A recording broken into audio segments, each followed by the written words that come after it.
Assalamualaikum warahmatullahi wabarakatuh. Alhamdulillah Rabbil alamin. Wassalatu wassalamu ala ashrafil anbiya wal mursalin. Habibina maulana Muhammadin wa ala alihi wa sahbihi ajma'in. Man yahdillah fala mudilla lahu wa man yudlil fala hadiya lahu. Qala al-musannif rahimahullahu ta'ala wa nafa'ana bi ulumihi fid dharain amin. Tsumma qala Kitabu Asrarul Shaumi. Inilah kitab tentang rahasia-rahasia berpuasa. A'lamallahu ala ibadihi minnata bima dafa'a anhum kaida syaitani wa khayyaba dhannahu. Allah Subhanahu wa ta'ala mengagungkan hambanya dengan memberi anugerah. Apa anugerah itu? Sesuatu yang dapat menolak tipu daya setan dan dapat mengecewakan persangkaan setan. Itulah puasa. Jadi dengan puasa Allah Ta'ala membuat setan kecewa. Puasa dapat digunakan untuk menghadapi tipu daya setan. Mengapa? Isja'ala sawma hisnan li awliyaihi wa junnatan. Karena Allah Ta'ala menjadikan puasa sebagai benteng terhadap kekasih. Jadi jemaah, kalau kita serius, puasa bisa jadi benteng. Cuma kalau kita puasanya hanya sekedar ikut-ikutan, maka tak terasa dia jadi benteng. Ada hadis Rasulullah, as-sawmu nisfus sabri. Puasa itu setengah sabar. Puasa itu setengah sabar. Karena begini jemaah, ada perintah Allah, ada larangan Allah. Ada perintah, ada larangan. Maka ketika kita memenuhi perintah, itu berarti nilainya setengah. Menjauhkan diri dari larangan Allah, itu juga nilainya setengah. Jadi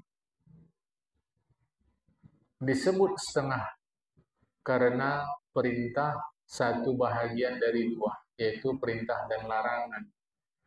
Disebut setengah karena larangan satu bahagian dari dua, yaitu perintah dan larangan. Maka nilai satu bahagiannya adalah setengah. Jemaah, sedangkan terhadap perintah dan larangan kita perlu sabar.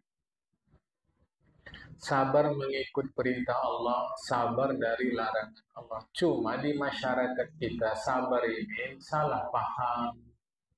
Sabar diartikan tidak marah. Ini salah kota. Sabar bukan tidak marah, jemaah. Salah. Sebab marah itu perlu. Kita berperang menghadapi musuh itu karena punya sifat marah. Kita bisa membela harga diri kita karena punya sifat marah. Kalau nggak punya sifat marah, kita nggak akan bela harga diri kita. Jadi di masyarakat sabar itu diartikan tidak marah. Dan itu salah. Yang lebih ngeri lagi, sabar itu ada batasnya 3 kali ulang. Padahal agama nggak ngajarin batas. Kalau di hidnya kita sekali, sabar. 2 kali, sabar. Udah 3 kali DJ-nya, ya oke lah, tengoklah. Kalau keempat, lawan. Nggak ada pelajarannya sama sekali. Jadi kalau gitu boleh marah, boleh. Jamaah, yang jadi soal marahnya di depan, imannya di belakang, atau marahnya di belakang, imannya di depan. Itu yang jadi soal.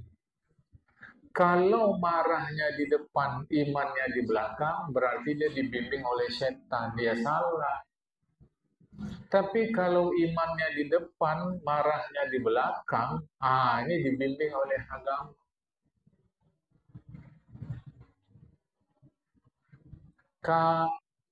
Mbak, suaminya itu nggak sholat kok nggak diingatkan, ya sabar aja.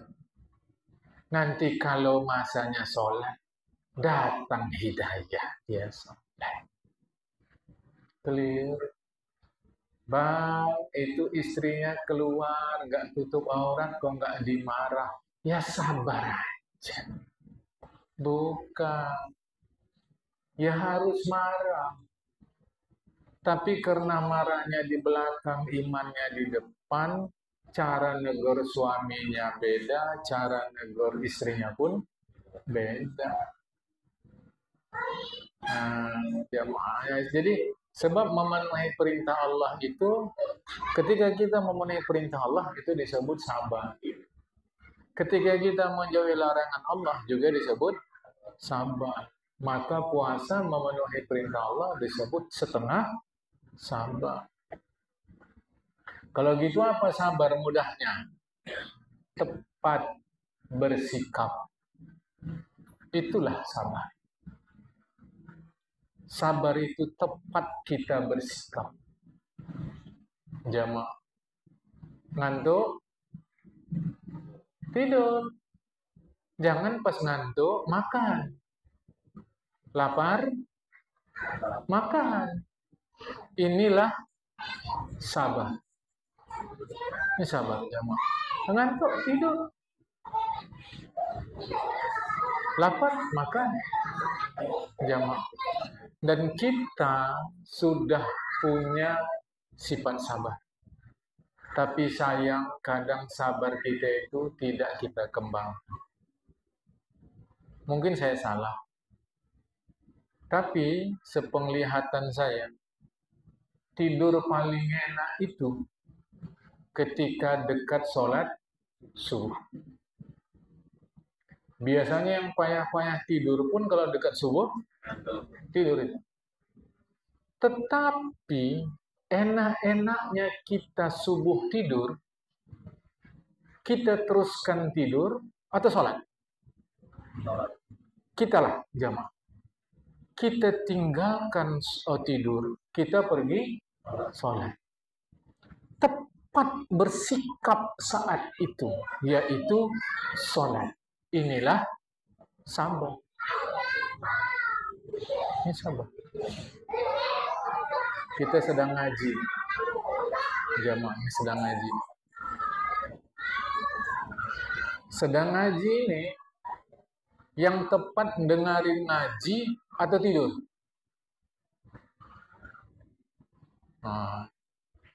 Yang tepatnya nih, dengar ngaji. Tapi biasanya kalau ngaji, pasti ngantuk. Kemampuan kita melawan ngantuk untuk terus dengar ngaji, itu disebut sabar. Cuma di masyarakat nggak boleh marah.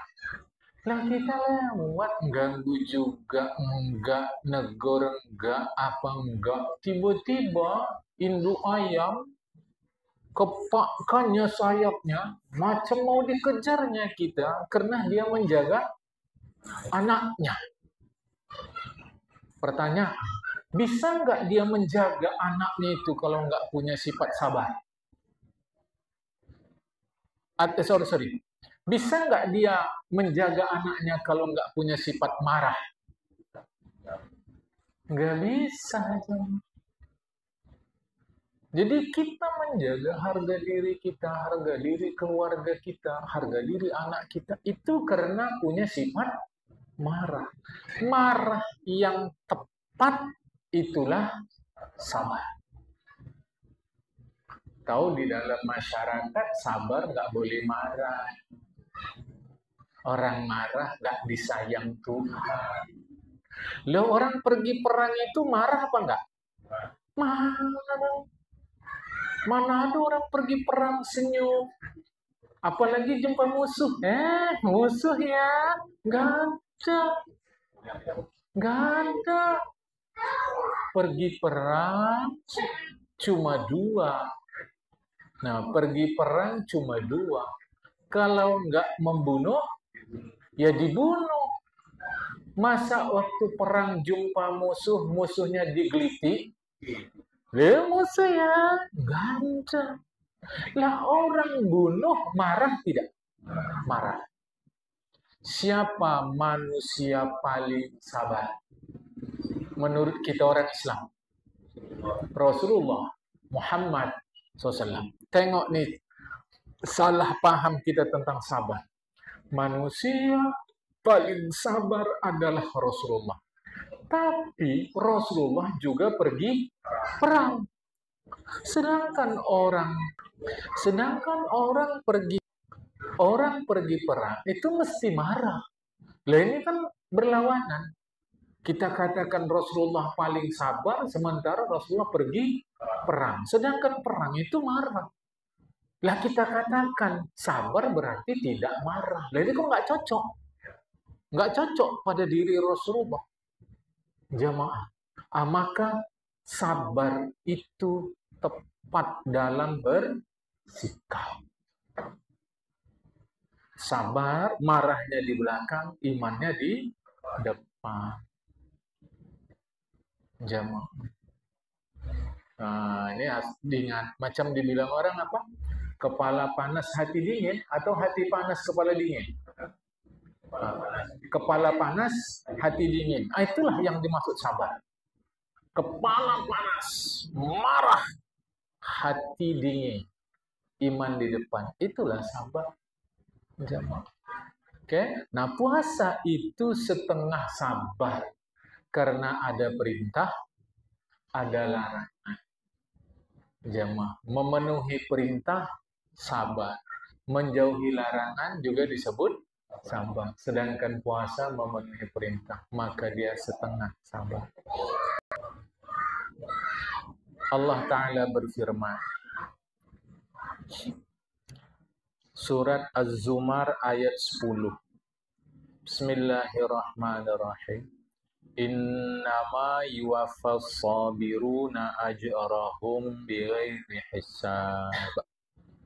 Sesungguhnya orang-orang sabar diberikan pahala untuk mereka tanpa hitung. Jadi pahala sabar ini nggak ada hitungannya. Sangkinkan akehnya. Jamaah. Sangkinkan. Jadi kalau kita pakai hitungan-hitungan secara secara komputer, kita hitung begitu. Lebih dari itu. Jamaah. Faqad jaza sawabus shami qanunat taqdiri wal hisabi. Pahala puasa itu melampaui ukuran yang bisa kita pahami. Karena puasa setengah sabar, sedangkan orang sabar dikasih pahala bighairi hisab, yang tidak berhingga.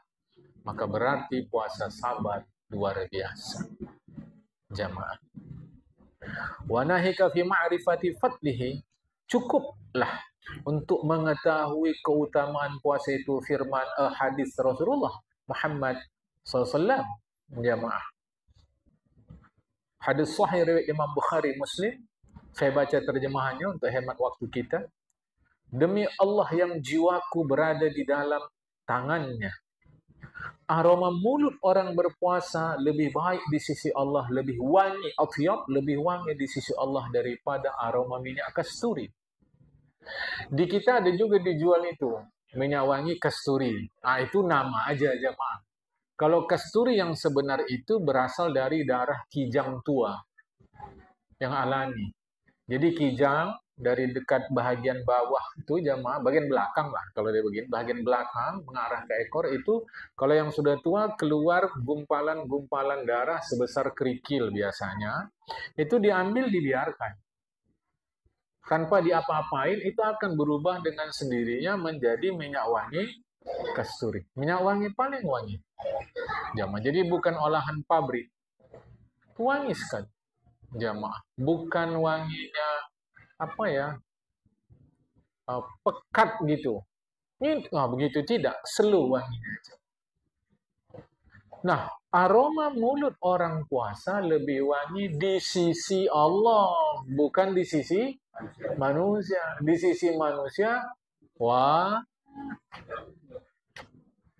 tengah hari aromanya macam-macam ya Pak. Bau di sisi Allah. Atau hadis ini bisa kita artikan kiasan. Aroma mulut orang puasa lebih wangi dari minyak kasturi, minyak wangi kasturi, parfum kasturi, karena orang berpuasa senantiasa mengeluarkan kata-kata yang baik.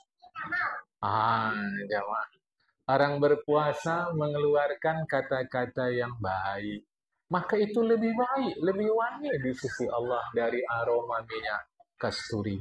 Jadi, apapun tafsir hadis ini, terserahlah. Manapun baik. Allah Ta'ala mengatakan, sesungguhnya si orang yang berpuasa itu meninggalkan kemauannya.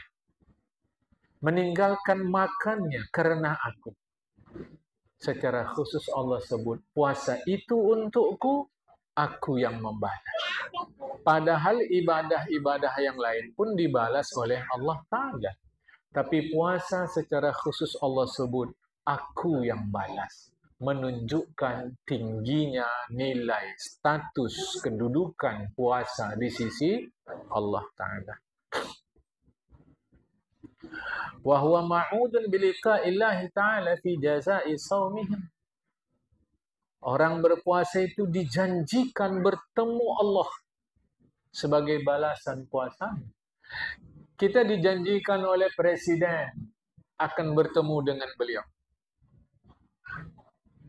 Resmi suratnya dari negara, istana. Dijanjikan. Bertemunya nanti tanggal 10 Syawal. Sekarang Februari, lebih kurang April. Jamaah. Karena puasa bulan Maret. Jamaah. Lebih kurang April. Jumpa belum pasti, tapi senangnya luar biasa. Nggak bisa tidur. Jamaah. Lah ini Allah janjikan jumpa Allah. Kata Rasulullah Muhammad SAW, ini hadisnya sahih riwayat Imam Bukhari Muslim. Orang berpuasa itu ada dua gembiranya. Satu gembira ketika berbuka. Timbul pertanyaan. Gembira ketika berbuka ini karena ada makanan. Kalau maksudnya kita gembira ketika berbuka karena ada makanan, yaitu puasa anak cucu kita. Puasa anak-anak. Wah, dia tengok di meja makan itu, wah macam-macam ada kue, senang dia. Kalau kita masih begitu juga, ya nggak cocok. Bukan itu. Ketika berbuka kita gembira karena diizinkan Allah melaksanakan puasa sesiang itu. Jadi gembira kita bukan karena makanan, tapi karena Allah Ta'ala izinkan kita puasa di siang. Gembira yang kedua, farhatun 'inda liqa'i rabbik. Gembira ketika bertemu Tuhan. Jadi ada perlakuan khusus kepada orang puasa. Jemaah. Semua tamu diterima presiden, termasuk kita. Tapi duduk kita spesial. Lebih jemaah. Maka orang berpuasa masuk surga pintunya khusus. Namanya Royan. Roya alif nun. Pintu khusus untuk orang yang berpuasa. Senang. Jadi hebat puasa itu. Allah Ta'ala menyebutkan di dalam Al-Quran surah Sajadah ayat 2. Surah Sajadah ayat 17. Surat Sajadah ayat 17. Saya baca terjemahnya. Setiap orang tidak tahu dia berapa banyak balasan yang Allah simpan untuk dia. Yang balasan itu bagaikan qurratu ain, permata hati. Tak ada orang yang tahu betapa hebat Allah sembunyikan balasan untuk kita. Bima kanu ya'malun. Sebab perbuatan yang dulu sudah mereka kerjakan. Awas jamaah. Di akhirat tidak ada amal solih. Di akhirat kita tidak lagi ada beramal solih. Tak ada. Sebab akhirat bukan tempat kerja. Akhirat tempat ngambil gaji. Disinilah kita kerja habis-habisan. Mau kita gaji besar di akhirat, habis-habisan kita kerja di sini. Mau gaji kita sedikit di akhirat, ya malas-malasan di sini. Jamaah. Jadi jangan berpaham di akhirat nanti saya mau buat baik. Nggak ada. Nggak ada, jamaah. Di sini semuanya. Semuanya di sini. Maka kita sesungguhnya bisa mengukur-ngukur kira-kira surga untuk kita yang Allah siapkan berapa enak. Bisa kita mengukur-ngukur aja. Karena itu sebanding dengan perbuatan kita semasa di dunia. Ini jangan salah paham. Nanti di akhirat saya mau baik-baik. Nggak ada. Karena di akhirat nggak ada kerja. Akhirat tempat ngambil upah. Upah itu hasil kerja kita di dunia. Maka surat Sajadah ayat 17 ini menjelaskan itu. Fala ta'lamu nafsun. Setiap orang tak tahu dia ma ukhfiya lahum min qurrati a'yun jazaan. Balasan yang Allah sembunyikan untuk dia. Tak tahu nih. Yang balasan itu sebagai permata hati. Bima kanu ya'malun. Sebab perbuatan elok, perbuatan baik mereka waktu mereka hidup di dunia. Jangan. Ini hati-hati ya. Seperti ayat tadi juga. Jamaah, ayat yang di atas itu. Disebutkan bahwa orang yang sabar itu diberikan pahala mereka tanpa hitung. Jadi jamaah, pahala puasa ini luar biasa. Terkait surat Sajadah ayat 17 tadi, ditafsirkan kana amaluhumus siyam. Perbuatan mereka waktu hidup di dunia itu adalah puasa. Jamaah. Nah, jadi tetapi puasa untuk mendapatkan pahala sebanyak-banyaknya itu tentu harus kita lakukan dengan seserius-seriusnya. Untuk orang ini dilimpah ruahkan, dicurahkan balasannya, digandakan seganda-gandanya. Tidak mampu kita mengukur, mempertimbangkan, mengiranya, jemaah. Saking banyaknya pahala itu. Hanya mungkin kita tidak merasa karena pahala itu tidak nampak, tidak kelihatan, jamaah. Nah, wajadirun bi an yakuna kadzalika li anna as-shawma innama kana lahu wa musharrafan bin nisbati ilahi wa in kana al-ibadatu kulluha lahu. Pantaslah demikian karena puasa itu untuk Allah Ta'ala. Jamaah. Untuk Allah Ta'ala.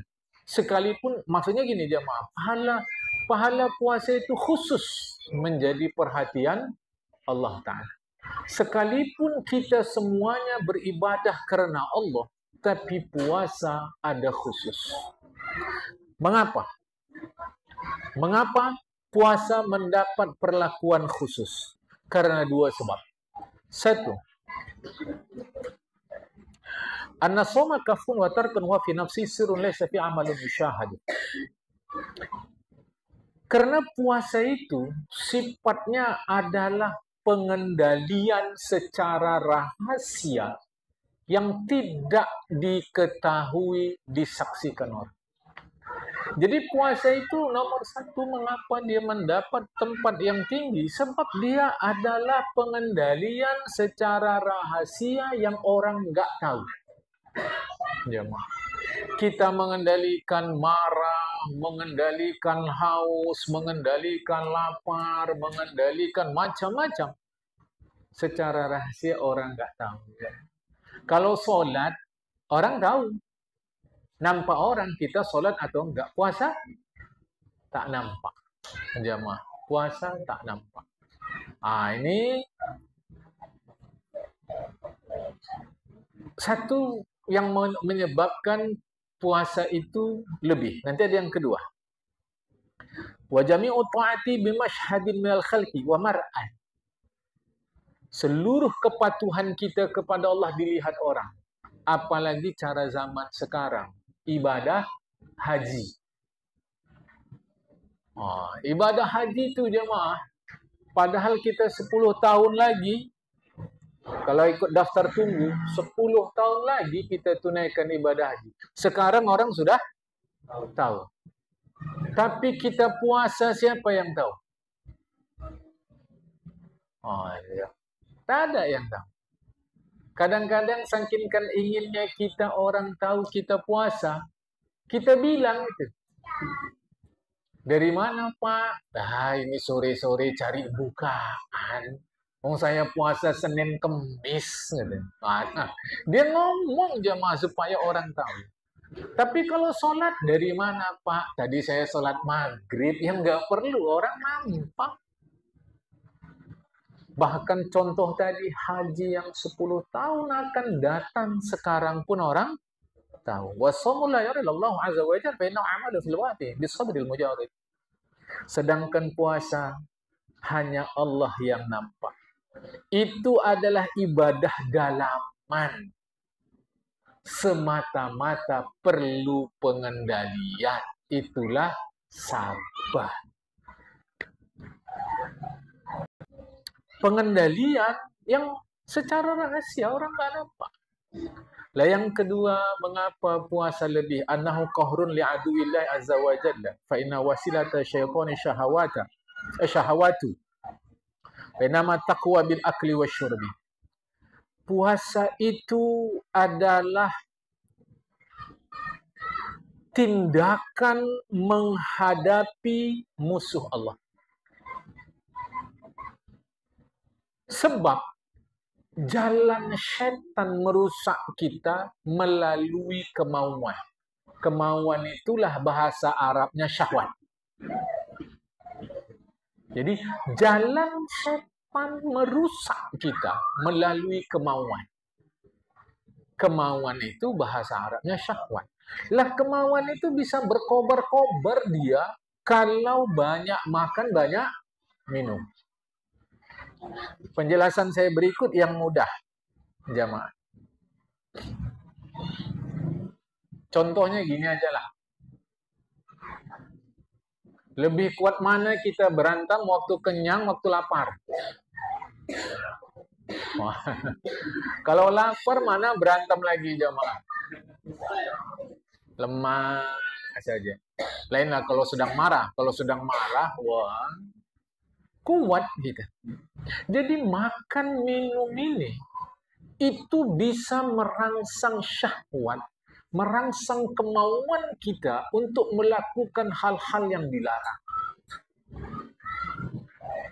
Jemaah. Nanti ada yang bantah saya. Kalau gitu Pak, kita nggak usah ikut kemauan. Keliru. Sebab hidup ini ada karena dua syahwat. Hidup ini ada karena dua syahwat. Dua kemauan. Kalau tidak ada dua syahwat, tidak ada dua kemauan, itu tidak ada hidup. Satu, syahwat perut. Syahwat makan. Sekarang saya tanya kita. Yang makan itu perut, tangan, mulut, atau syahwat? Yang makan itu perut, mulut, tangan, atau syahwat? Yang makan. Nafsu, syahwat. Kadang digabung jadi nafsu, syahwat.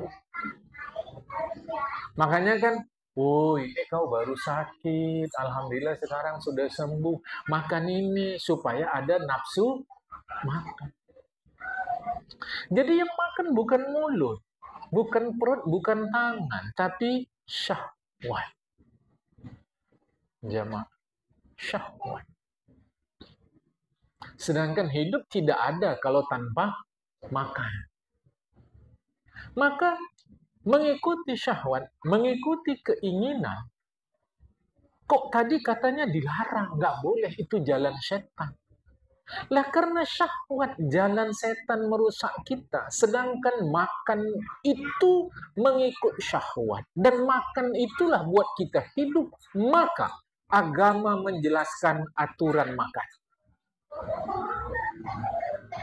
Jamaah. Jadi syahwat makan yang tidak mengikut aturan, itulah yang merusak kita. Maka agama tampil. Dalam makan aturannya 3. Halalan, thayyiban, la tusrifu. 3 aturan makan dalam Islam. Halalan, thayyiban, la tusrifu. Apa halalan? Halal. Seluruh orang Islam wajib patuh, wajib memastikan makanannya halal. Tidak ada tawar-menawar. Nomor 2, thayyib.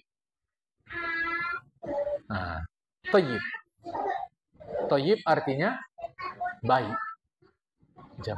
Yang halal belum tentu baik bagi dia. Bagi orang lain mungkin baik, bagi dia tidak. Jamaah, contoh kari kambing. Oh, ada kedai baru buka, katanya di Sentis. Apa? Mie kari. Oh, tak nampak kita mengolahnya. Mie halal. Halal. Kari kambing halal. Tapi belum tentu thayyib bagi dia. Bagi si fulan thayyib. Bagi si fulan B tidak thayyib. Maka ukuran makan kedua adalah thayyib. Jemaah. Nomor 1 ilmu. Wajib kita punya ilmu makanan yang halal. Nomor 2 bijak. Bijak. Kita wajib bijak. Apakah makanan ini baik atau tidak bagi saya? Karena yang halal belum tentu baik bagi kita. Oke. Halal thayyib. Walau makanan ini baik bagi kita, la tusrifu. Jangan berlebih. Maka untuk la tusrifu perlu cermat. Jamaah. Perlu kita mencermati. Saya ini sudah lebih apa belum? Karena bagi si A makanan ini baik, bagi si B makanan ini baik, oke. Tetapi harus kita cermat. Apakah ini sudah berlebihan atau belum? Lah jadi yang ketiga dalam kaitannya dengan makan itu la tusrifu, jangan berlebihan. Yang tahu siapa? Kita. Jadi makanan yang baik kalau berlebihan bisa jadi tidak baik. Jamaah. Makanya bagi kita udah banyak, bagi si B belum tentu karena dia yang tahu. jamaah. Terbalik saya tadi. Cermat itu terkait dengan toyib. Sedangkan terkait dengan la tusrifu itu mesti bijak. Nah, terbalik jamaah. Oke. Jadi dalam kaitan dengan makan, tadi kan katanya bahwa makan itu jalan setan, syahwat jalan setan. Sedangkan makan itu sesungguhnya adalah syahwat. Lantas bagaimana caranya supaya syahwat makan kita tidak ikut setan, ikut agama? Halal, tayyib, la tusrif. Ilmu, bijak, cermat. Ilmu, bijak, cermat. Jamaah. Oke. Lantas yang kedua, kita nikah kawin itu ikut syahwat tidak?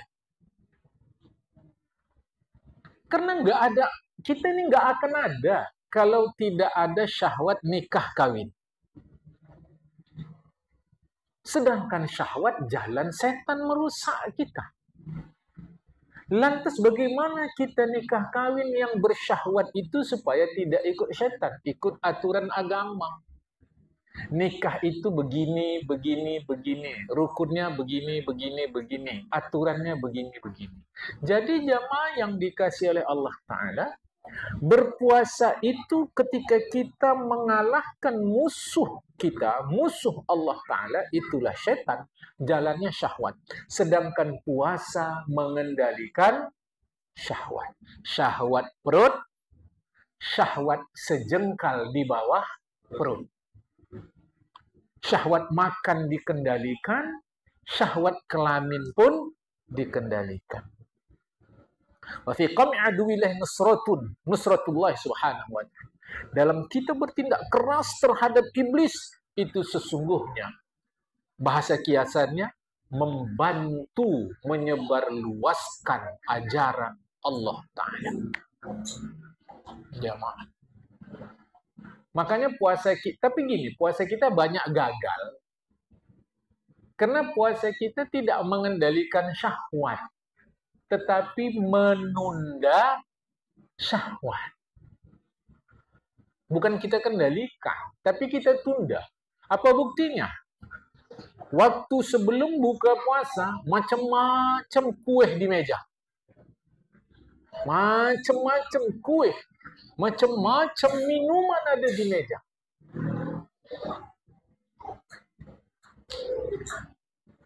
Jam berapa maghrib? 6.32. Alah, kesuwen, baru 6.25. Anak-anak nakal. Dia main-main. Ketok-ketoknya. Wah, ada beduk mau buka puasa. Lebih nakal lagi. Allahu Akbar, Allahu Akbar. Kalau nengok jam belum, ya udah nggak apa-apa. Yang penting udah azan. Padahal anak-anak. Jawab pertanyaan saya. Makanan yang kita tengok sebelum berbuka, apakah sama lezatnya dengan setelah berbuka? Nah, ayo. Ini. Itulah kerja setan. Di situ gagalnya kita puasa. Minuman tadi. Segala es ada di meja dia. Segala es ada. Es ini, es ini, es ini. Padahal nanti setelah diminum, setelah buka nggak sama enaknya. Yang lebih ngeri kadang kita orang tua yang buka puasa ini untuk anak kita sikit. Anak-anak nggak boleh banyak-banyak. Coba. Maka puasa kita nggak dapat merasakan nikmatnya itu karena kita bukan mengendalikan syahwat tetapi menunda syahwat. Ya, Mak. Ini harap dipahamkan. Pak, yang namanya puasa lapar. Lah itu masa diomong ke? Pasti lapar 12 jam. Tapi bukti kita serius mengendalikan syahwat, tengok waktu bukanya. Jamaah. Waktu bukanya. Berapa potong kita perlukan telepon? Waktu buka. 16 atau 2?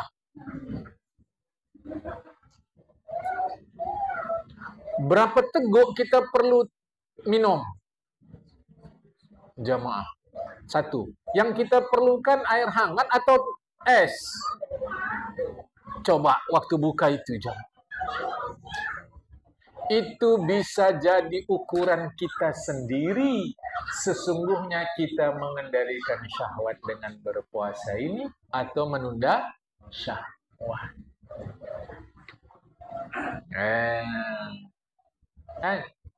Ini harap difahamkan.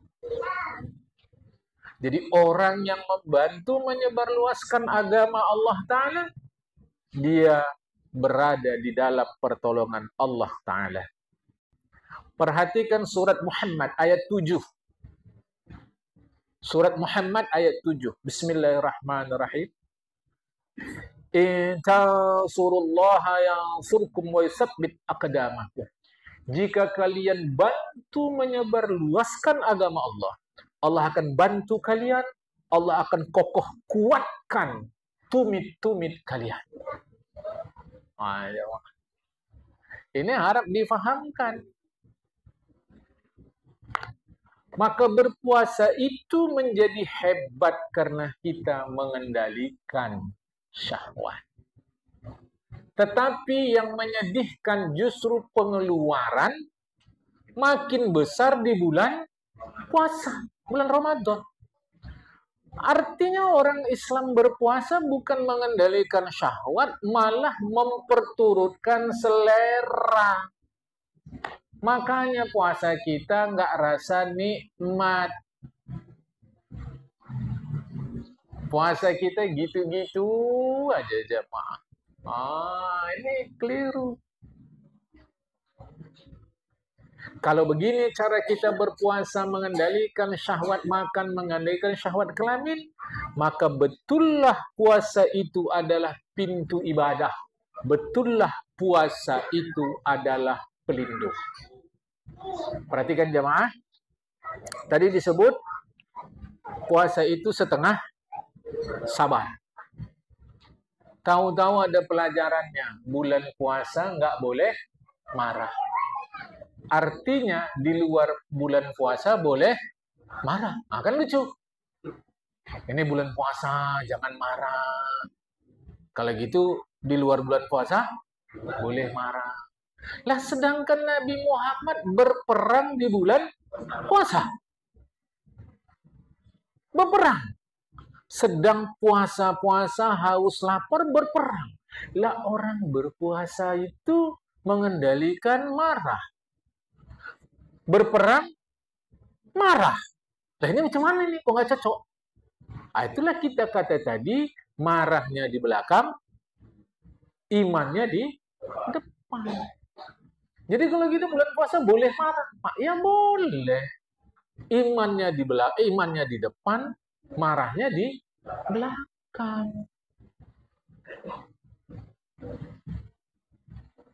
Kita duduk buka puasa bersama, piring kita sudah ada disiapkan dan sudah ada isi. Tahu-tahu kawan ngambil.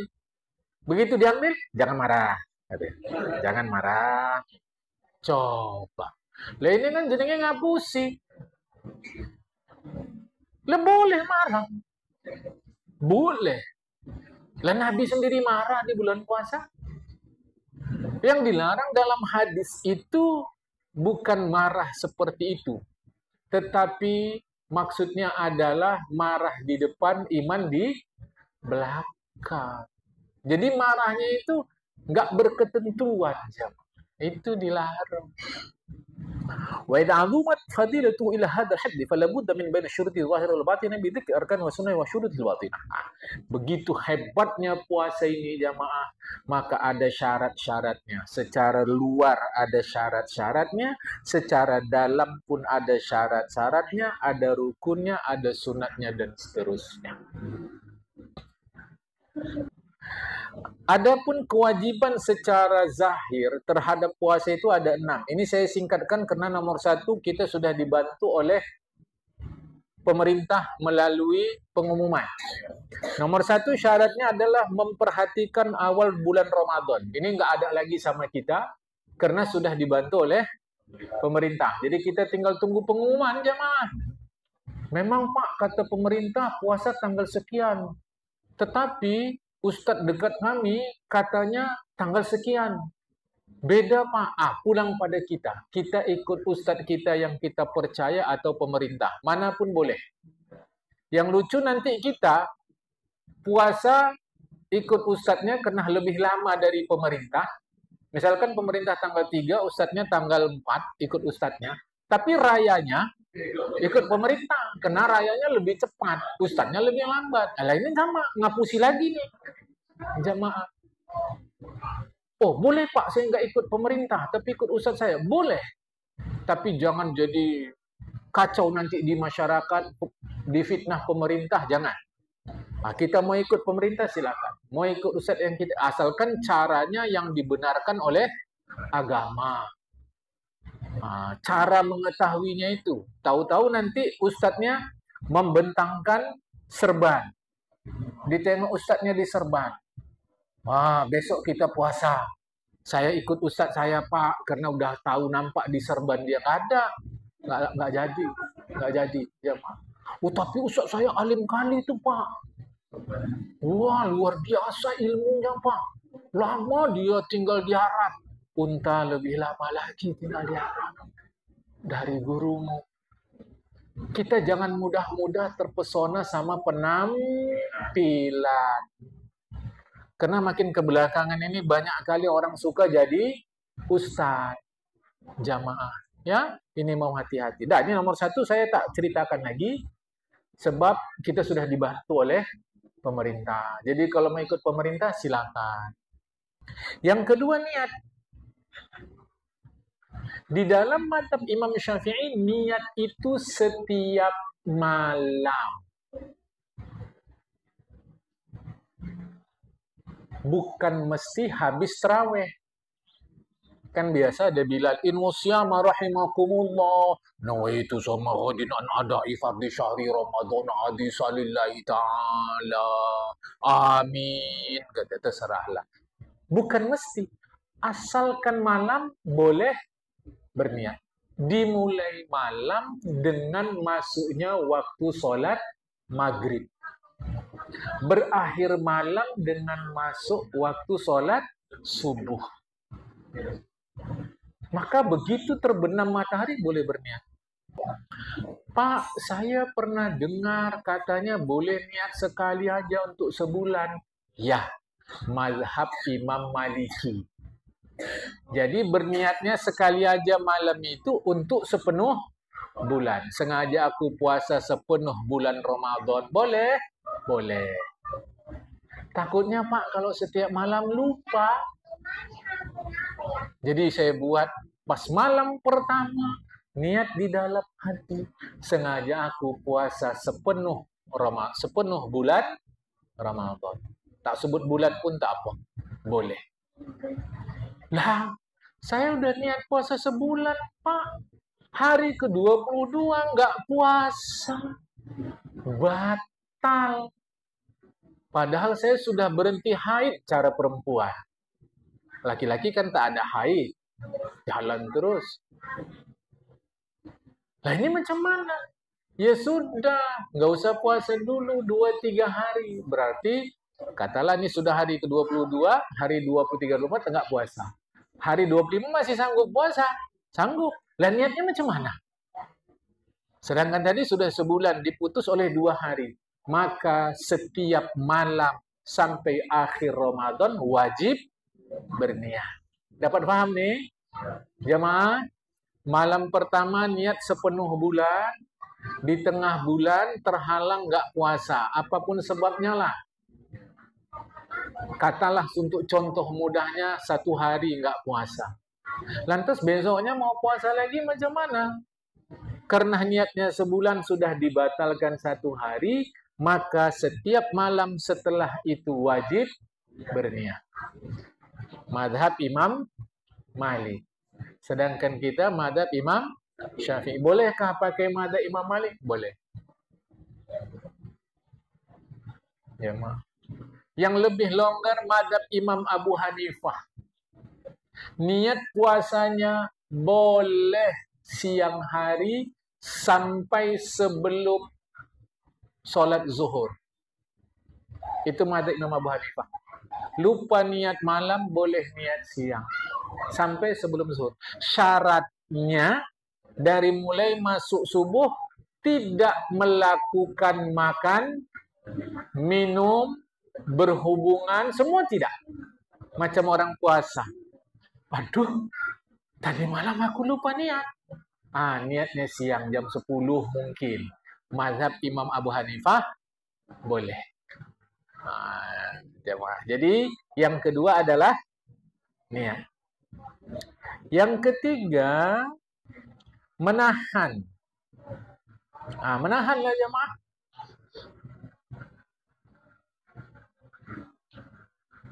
Menahan. Jadi orang berpuasa itu sebetulnya rukunnya cuma 2 aja puasanya. Satu niat, satu menahan. Menahan dari makan, minum. Menahan dari berhubungan suami, istri. Menahan dari memasukkan sesuatu ke dalam rongga yang terbuka bagian dalam. Ini hidung, hidung jemaah. Bahagian daun hidung ini kalau kita atasnya itu ada tulang.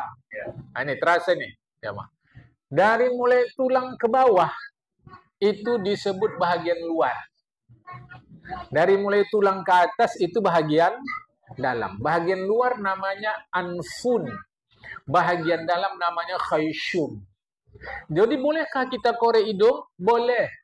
Tapi katanya nggak boleh rongga dalam, Pak. Asalkan sampai tulang ini saja. Sebab itu kan bahagian luar. Dan saya nggak pernah tahu ada orang korek hidung sampai ke dalam atas.